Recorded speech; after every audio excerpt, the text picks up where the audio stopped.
Bonjour à tous et bienvenue dans Smart Patrimoine. Smart Patrimoine, l'émission qui vous accompagne dans la gestion de vos finances personnelles, mais l'émission qui décrypte également avec vous les enjeux et les actualités du secteur de la gestion de patrimoine. Une émission que vous pouvez retrouver tous les jours sur Bismart, sur bismart.fr, sur les réseaux sociaux de Bismart. Et bien sûr, vous pouvez nous écouter en podcast sur toutes les plateformes de podcast. Au sommaire de cette édition, nous commencerons avec Investir responsable, le rendez-vous dédié à l'investissement durable ou responsable de Smart Patrimoine.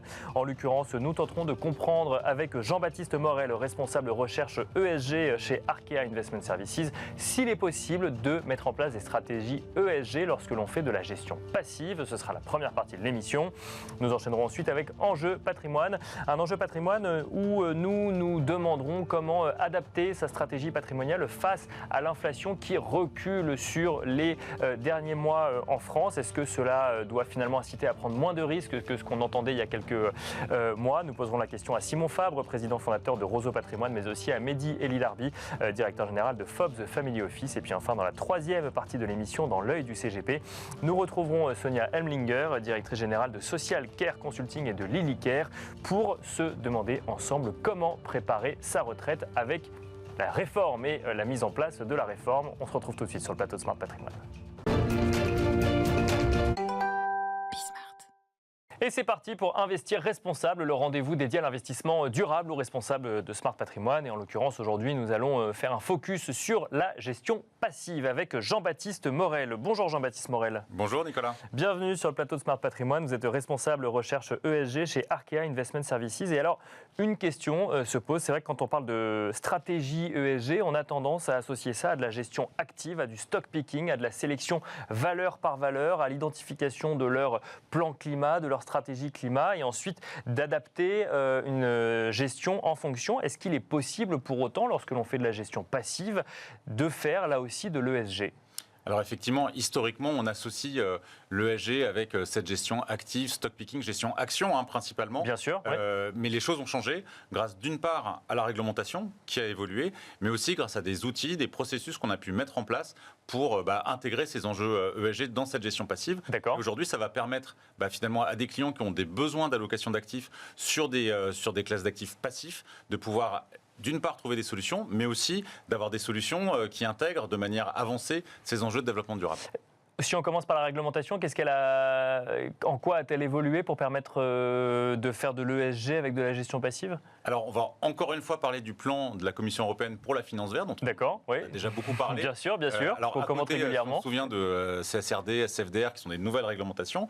Dans le cadre de ce plan, il y a eu des modifications de réglementations existantes. On a parlé déjà de MIF-DDA, donc la réglementation MIF, qui prend en compte les exigences des clients en termes de durabilité et de risque. Bien sûr, oui. Bien de la même manière, le règlement benchmark, donc le règlement qui prévoit comment sont faits les indices de référence, a évolué pour avoir des nouvelles catégories d'indices, et notamment des indices qu'on va appeler alignés à l'accord de Paris, les Paris Aligned Benchmark, ainsi que des indices qui sont des indices de transition, CTB, Climate Transition Benchmark, qui vont avoir des contraintes spécifiques en termes d'intégration des enjeux de développement durable et des enjeux climatiques en l'occurrence. Ça veut dire qu'on va pouvoir faire du picking au sein de la gestion passive, au sein des différents ETF, grâce justement à une clarification finalement de certains indices qu'on pourra suivre, c'est ça ? Alors en pratique, on a vraiment des définitions de ce que sont ces indices qui vont être dits alignés à l'accord de Paris. D'accord. Typiquement, c'est pas des labels, mais au moins c'est clairement défini par une réglementation. C'est-à-dire que par rapport à un indice qu'on va dire par an, l'indice standard, on va demander à ces indices de décarboner à hauteur de 50% pour les indices PAB, 30% pour les indices CTB, avoir une démarche de décroissance des émissions de 7% par an, ainsi que certaines exclusions sectorielles, par exemple le charbon qui va être totalement exclu. Ça veut dire que, pour bien comprendre, si une entreprise veut intégrer l'indice, il faudra qu'elle mette en place une stratégie comme celle-là, ou c'est au moment de la constitution de l'indice finalement qu'on va regarder ce qui se fait et on va construire l'indice en fonction effectivement des contraintes qu'on se sera données. Alors c'est la deuxième partie, donc c'est vraiment lorsque l'administrateur d'indice va créer un indice, il va devoir le créer en mettant en place des règles pour pouvoir justifier que son indice est moins émissif que son indice par an et qu'il est dans cette démarche de décarbonation.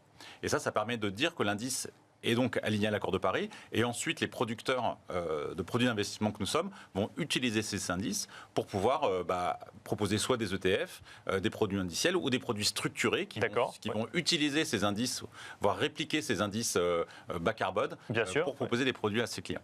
Et c'est des indices qui existent aujourd'hui, puisqu'effectivement cette évolution de réglementation elle est récente. On a déjà des indices qui existent et qui sont utilisés pour proposer des solutions d'investissement? Alors tout à fait, il y a de très nombreux indices qui sont dits PAB donc, ou CTB et qui existent aujourd'hui, avec des ETF derrière qui vont utiliser ces indices. C'est ce qui explique d'ailleurs qu'il y a eu de grandes modifications. Si on se souvient sur la question des classifications, articles 8 et 9, il y a eu des mouvements, c'était lié notamment à ces indices, puisqu'on ne savait pas trop finalement dans quelle case les mettre. Aujourd'hui, c'est très clair, un indice PAB, donc un produit qui se base sur un indice PAB, il est classé article 9.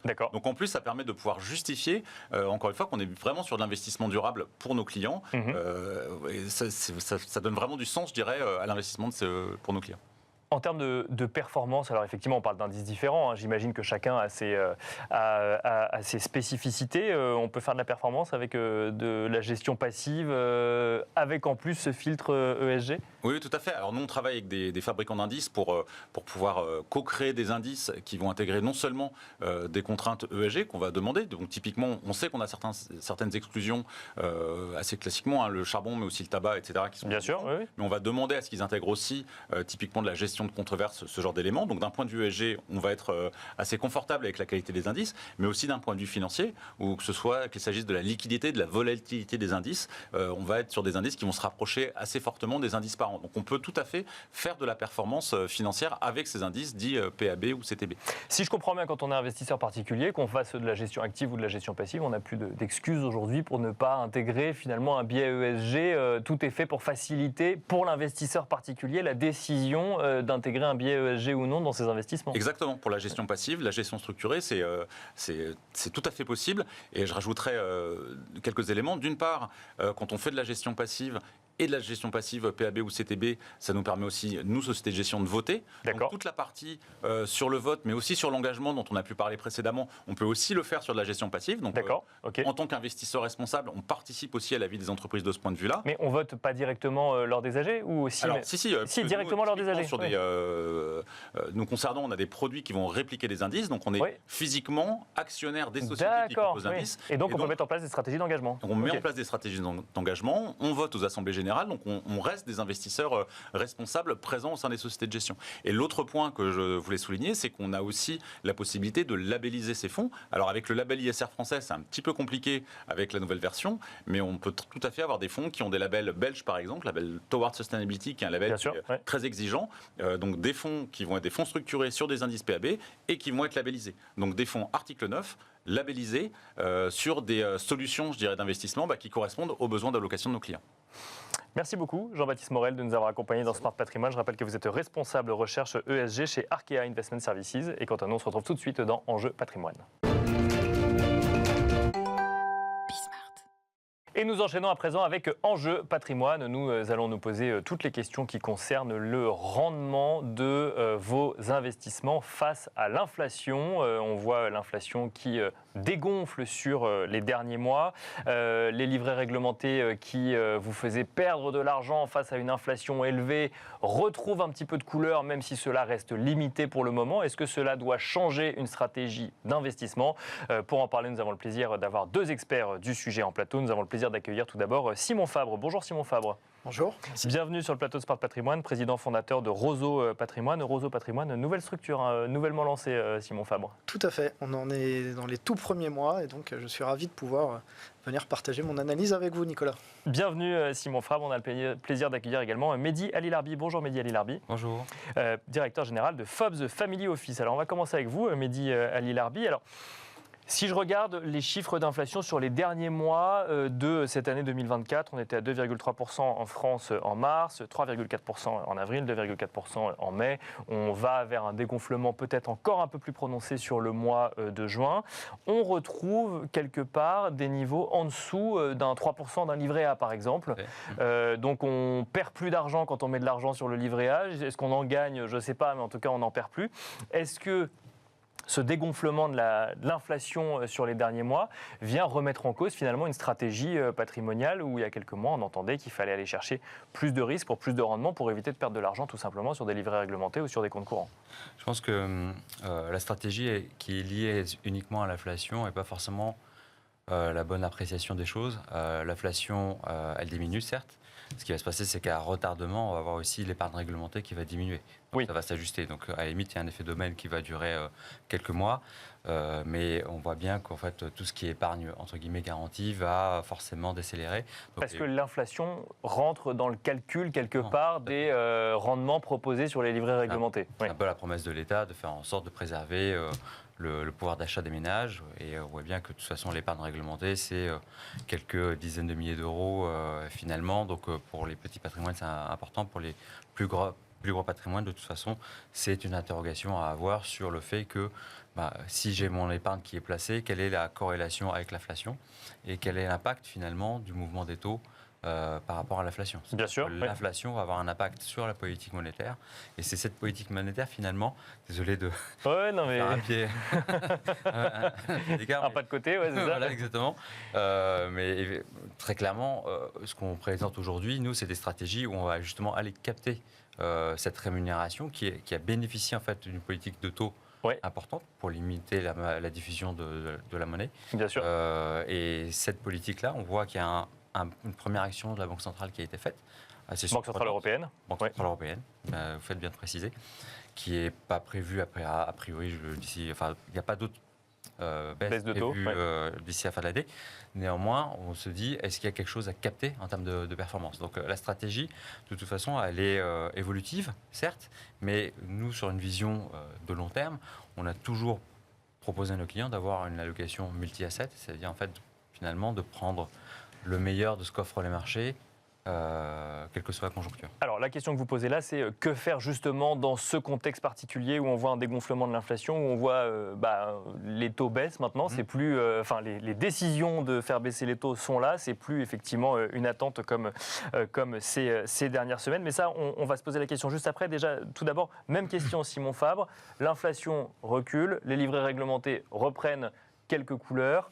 Les Français aiment leurs livrets réglementés, ils aiment leurs fonds en euros. On leur a dit qu'il fallait en sortir, qu'il fallait aller chercher du rendement ailleurs puisqu'ils perdaient de l'argent sur finalement ces placements les plus sûrs. Est-ce que finalement le retour à une inflation plus basse peut permettre de se dire tout va bien, on revient dans un monde où mon livret A me fait plus perdre d'argent et ça reste un placement sûr et liquide?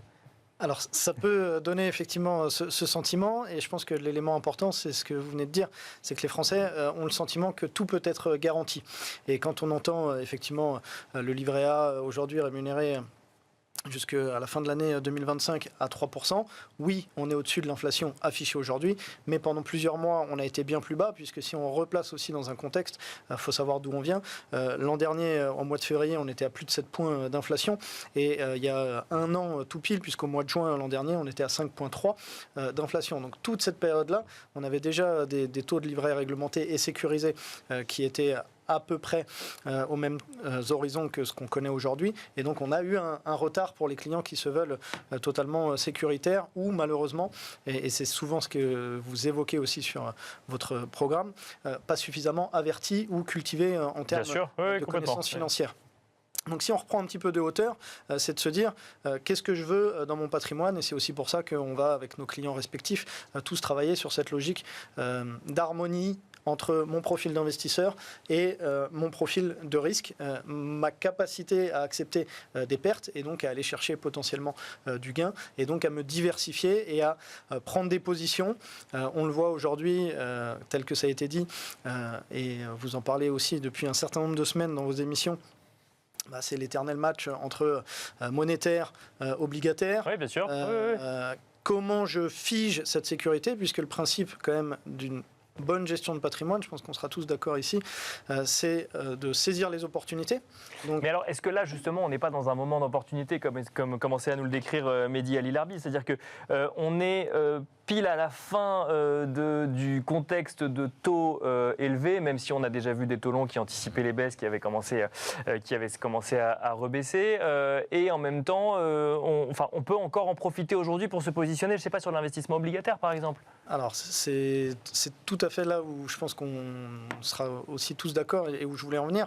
C'est que justement, en fonction du profil d'investisseur de votre client, enfin de mes clients, moi je les accompagne justement sur cette durabilité de l'investissement. Et évidemment, l'obligataire, on va aller le chercher avec une notion de durée plus importante que si on allait chercher des investissements monétaires qui aujourd'hui arrivent à offrir des rendements aussi intéressants et qui vont normalement de façon assez certaine benchmarker l'inflation, mais qui ont une durée ou en tout cas une pérennité nettement moindre. Et donc en fonction des poches que vous êtes capable de créer dans votre patrimoine, eh bien évidemment on va faire des prises de date sur de l'obligataire, on va faire des prises de date sur un certain nombre de produits qui retrouvent le vent en poupe. On va penser évidemment aux fameux contrats d'assurance vie qui aujourd'hui sur la place, c'est le moment aussi pour les clients de se poser la bonne question par rapport à la fiscalité en cas de sortie ou grâce à la loi Pacte d'un éventuel transfert et de dynamiser une gestion et de verser sur des fonds euros. Mehdi Ali Larbi, la question aujourd'hui, l'enjeu c'est de prendre date tant qu'on peut sur des niveaux de taux, notamment sur l'obligataire, un peu plus élevés que ce qu'on pourrait anticiper sur les prochains mois. C'est ça, c'est la stratégie avant l'été ? C'est exactement la stratégie. Même si on parle de l'actualité de ce matin, on a vu le taux de la dette française augmenter. Oui, bien sûr. Du résultat qu'on a vu hier. L'impact du politique sur le financier. C'est là où il faut toujours être flexible. En fait, le monétaire, c'est une position d'attente pour pouvoir en fait allouer et finalement faire évoluer son épargne et ses investissements. Le sujet, il est sur un match entre le court terme et le long terme. Sur le court terme, on voit de toute façon l'épargne qui va être rémunérée de moins en moins fortement. Et donc, si on veut jouer cette stratégie de long terme de rendement, parce que là, on parle de rendement, on va constituer un portefeuille obligataire. Nous, on préfère en fait choisir nos lignes. Comme ça, on sait quelle est la qualité de la signature qu'on a en tant qu'émetteur. Et donc, on va faire ce qu'on appelle un portefeuille buy and hold, c'est-à-dire en fait un portefeuille obligataire qu'on va constituer et qu'on va laisser en fait arriver à terme tout seul. D'accord. Et ça nous permet c'est ce qu'on appelle les fonds à échéance quelque part. D'accord. Oui, bien sûr. Les fonds à échéance fonctionnent un peu différemment. Nous, on ne fait pas de fonds à échéance. D'accord. Ok. Mais vous le faites vous-même quoi quelque part. On le fait nous-mêmes, voilà. Et là, en fait, effectivement, il y a quelque chose à la capter sur 5 ans. Ensuite, sur le marché action, il y a une autre opportunité. C'est-à-dire que si on voit que finalement l'inflation baisse, c'est justement le green flag qu'attendent les marchés. Pour les marchés actions, c'est vraiment le green flag qui est attendu. D'accord. Et on voit que les valeurs croissance, elles, vont être dopées justement par une politique accommodante de la Banque centrale. Donc le professionnel de l'investissement que vous êtes dit, la BCE baisse ses taux, l'inflation recule, c'est le moment de retourner sur les marchés plus qu'il y a 6 mois par exemple ? Ouais. Oui, tout ça, parce que de toute façon, si vous avez votre inflation qui baisse, vous avez votre épargne réglementée ou l'épargne, je dirais, basique qui va baisser. Et si vous souhaitez chercher de la performance, et si vous avez un profil investisseur, là, effectivement, il faut aller chercher les valeurs, en l'occurrence de croissance. On a vu que lorsqu'il y a eu la hausse des taux, par exemple, une valeur comme Amazon a dévissé de 50%. À partir du moment où vous avez une politique accommodante de la Banque centrale, les valeurs de croissance vont profiter de ce mouvement. Et même au-delà, finalement, on a aussi le marché du M&A, donc des fusions-acquisitions, qui a été stoppé du fait de la hausse des taux. Là, si on a une baisse des taux qui est vraiment consacrée, on a des opérations de fusion-acquisition qui vont accélérer et ce serait peut-être le bon momentum également pour revenir sur des sujets comme le private equity. Simon Fabre, je reste sur cette question de timing, de moment. On est mi-juin, dans pas si longtemps, il va y avoir les vacances d'été, les JO à Paris. Et en même temps, c'est ce moment, si on regarde que d'un point de vue économique, effectivement, où on peut voir des premières baisses de taux. Si on rajoute le politique, en plus, on se rend compte en plus qu'en France, c'est un moment particulièrement suivi. Quand on est investisseur particulier, d'un côté, c'est un moment d'opportunité, de l'autre, c'est une fenêtre de tir qui dure quoi, 1 mois ? Ça va être une fenêtre de tir qui peut sembler courte, mais encore une fois, qui va finalement s'inscrire dans une durée beaucoup plus longue, puisque finalement... les entrées pour un certain nombre de points de marché, notamment sur le marché action, si on retrace aussi l'historique, sur tous les investissements, c'est quand même celui qui a été, au cours des dernières années, toujours le plus performant. mais grâce à cet esprit d'investissement long terme et de capacité à rester aussi sur des positions. Donc c'est toujours de se dire, je vais rentrer à différents moments, je vais être capable de porter ma position parce que j'aurai bien arbitré les poches de mon patrimoine pour la partie financière, notamment celle qui est capable de rester en long terme investie. Après, c'est évident qu'aujourd'hui, il va y avoir une réorientation, un réarbitrage sur les actifs des clients. Tous ceux qui étaient en attente sur du monétaire ou parfois sur des fonds euros vont devoir certainement accepter de remodifier en fonction de l'appétence au risque et de l'adéquation entre le profil investisseur et le profil de risque de chacun. Mais sur cette fenêtre de tir, malheureusement, pour ceux qui voulaient partir sur la plage, il faudra être un peu plus attentif et bien accompagné à tout le moins pour que les clients saisissent ces opportunités. Rapidement, Mehdi Ali Larbi, alors, ce n'était pas le sujet de l'émission, mais le politique, le sujet, que ce soit élection européenne ou politique française, ce n'est pas la première fois qu'on se pose la question en matière d'investissement, de l'impact d'une guerre sur un sol européen, sur notamment l'impact que ça peut avoir sur ces investissements. Là, il y a le sujet effectivement politique qui va être suivi pendant un mois et demi. Ça peut avoir un impact sur la manière de gérer ces investissements ou finalement pas tant que ça. Un impact en fait pour ceux qui sont réactifs, c'est-à-dire que ce matin le CAC a ouvert avec plus de moins de 2%, donc c'est un moment où on peut prendre des positions. Il faut juste se rappeler que la France en fait était une économie toute petite au regard de l'échelle planétaire et que globalement c'est les États-Unis qui portent beaucoup plus les marchés. Donc si on voit la politique française du point de vue des États-Unis, ça semble assez éloigné, et des valeurs très internationales comme LVMH, Air Liquide ou autres, finalement, c'est un bon point d'entrée si on attendait justement d'acheter pas trop cher. Mais effectivement, ensuite, c'est à relativiser par rapport aux enjeux de manière globale dans le monde financier, si je comprends bien. Oui, de toute façon, c'est vraiment à relativiser. Vous n'avez pas, la France est une économie qui est intégrée à l'Europe, donc c'est plutôt la politique européenne et les menaces à l'échelle européenne qui peuvent poser un problème. Merci beaucoup Mehdi Ali Larbi, directeur général de FOBS The Family Office, Simon Fabre, président fondateur de Roseau Patrimoine. Merci à vous et on se retrouve tout de suite dans l'œil du CGP. Comment préparer sa retraite en prenant en compte les évolutions de la dernière réforme? Voilà le sujet qui va nous animer dans l'œil du CGP. Et pour cela, j'ai le plaisir de recevoir sur le plateau de Smart Patrimoine Sonia Elmlinger. Bonjour Sonia Elmlinger. Bonjour Nicolas. Bienvenue sur le plateau Smart Patrimoine. Vous êtes la directrice générale de Social Care Consulting, mais aussi de Lilycare. Et alors, on va se demander ensemble comment préparer sa retraite, peut-être avant, poser un contexte ensemble, rappeler les bases finalement du fonctionnement de la retraite depuis la dernière réforme de septembre dernier. Alors effectivement, depuis la dernière réforme, l'âge de la retraite est passé à 64 ans et on doit avoir 172 trimestres également pour pouvoir prétendre à la retraite. Donc c'est les deux se cumulent, 64 et 172 trimestres. Donc ça, c'est ce qui a vraiment changé depuis septembre. Les grandes évolutions. Oui. La retraite, on la calcule comment là, si je rentre, alors ça date pas de la réforme, mais si on rentre dans la préparation, quelle est la première étape pour calculer finalement ses droits à la retraite? Alors, on va prendre pour les salariés en règle générale, mais également pour les indépendants, on va prendre les salariés du privé, parce que fonctionnaire, ça fonctionne un petit peu différemment, mais on va prendre les 25 meilleures années. D'accord. Et on va prendre 50% sur le régime de base, donc 50% plafonné à un plafond de la Sécu, donc on va être autour de 23 000 euros. Et après, on va rajouter les complémentaires, donc ce que vous pouvez voir sur vos fiches de paye, Agir, Carco, etc. Et là, c'est une retraite à points. Donc là, ça va être en fonction, j'ai cotisé, donc j'ai des points. Et le point, on va le transformer en euros. Au 1er janvier de chaque année, le point évolue. Et sachant que quand on calcule ces trimestres, il faut faire la différence entre trimestre cotisé et trimestre assimilé aussi. Oui, tout à fait. Alors, les trimestres cotisés, quand vous travaillez, vous payez des charges et des cotisations. Et donc, vous accumulez des points de retraite, des euros de retraite.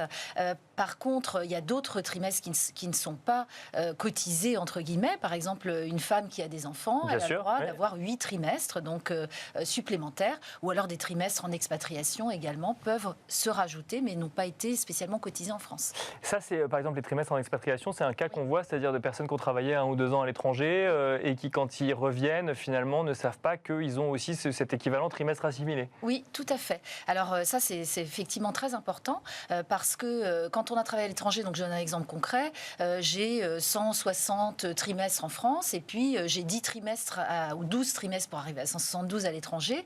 Je vais pouvoir rajouter les 12 trimestres à l'étranger pour avoir la totalité de mes trimestres et pas subir de décote. Parce que j'ai travaillé finalement à l'étranger. Exactement. D'accord. Alors, après, je prendrai bien ma retraite à l'étranger parce que j'ai cotisé là-bas, donc c'est eux qui vont payer. Par contre, les trimestres, je vais pouvoir les récupérer pour les rajouter au trimestre français pour pas subir de décote et avoir mes 64 ans et mes 172 trimestres. D'accord, je comprends. Oui, parce qu'au-delà de la réforme en fait et des nouvelles règles de la retraite aujourd'hui, il y a cette idée que les carrières linéaires, c'est assez rare. On a travaillé pour plusieurs entreprises, on a pu s'arrêter pour des raisons familiales, pour des raisons professionnelles, on a pu aller travailler à l'étranger. Donc à un moment, il faut être capable de recalculer tout ça. Qu'est-ce qu'on fait dans ces cas-là? On fait un bilan, on se fait accompagner pour ça? Oui, tout à fait. Alors le but, c'est déjà de regarder sur l'assurance-retraite.fr où est-ce qu'on en est, regarder son relevé de carrière, parce qu'un trimestre, un relevé de carrière sur 3, a des erreurs. Oui, d'accord, ok. Essayer de récupérer ce qu'on peut justifier. J'ai travaillé à l'étranger, j'ai fait mon service militaire, j'ai eu des enfants, etc.